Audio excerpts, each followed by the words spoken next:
A very busy day indeed for the French president. As soon as he touched down in Israel, a meeting with families of French victims of those attacks, a meeting with families of French hostages. And since then, it's been back-to-back meetings. He's met with the Israeli president. He's met with the Israeli Prime Minister Benjamin Netanyahu, with Benny Gantz, with leader of the opposition, Yair Lapid. And you know, what we've heard after these meetings has been, reaffirming France's solidarity with Israel, a show of solidarity with the families of the hostages. And another thing we've heard a lot of is from both, in particular from Emmanuel Macron and from Benjamin Netanyahu, is these warnings against Hezbollah, warning Hezbollah against opening a second front in northern Israel.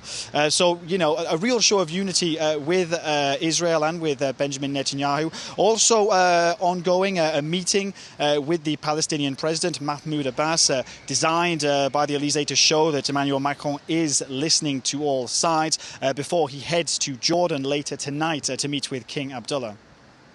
Now, Andrew, one of the other themes of Macron's visit has been, of course, you mentioned he's meeting with the families of some of those Franco-Israeli hostages, right? So late Monday night, 2 more hostages were released. They were not Franco-Israeli, but they were an 85-year-old and a 79-year-old woman.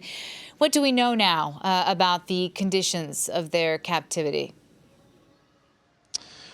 Well, one of them, Yocheved Lifshitz, was speaking earlier today at a hospital here in Tel Aviv. Her husband is still being held by Hamas, and the 85-year-old said that she'd been through hell when she described her ordeal. However, she also said, and this is quite a stir here, she said she'd been treated well by her captors. She was filmed even shaking the hand of one of her Hamas captors. And at that same press conference earlier today, she had harsh criticism for the Israeli army, saying it hadn't done enough to protect the victims of those attacks carried out by Hamas. And as you can imagine, at such a sensitive time, that's created a lot of controversy here. The Israeli government even said it had warned the hospital against organising a press conference. The hospital spokesperson saying that that's nonsense, that they hadn't received any warning, and that either way, in a democracy, you can't stop people from speaking out. So it gives you a good idea of the tensions here, that even freed hostages are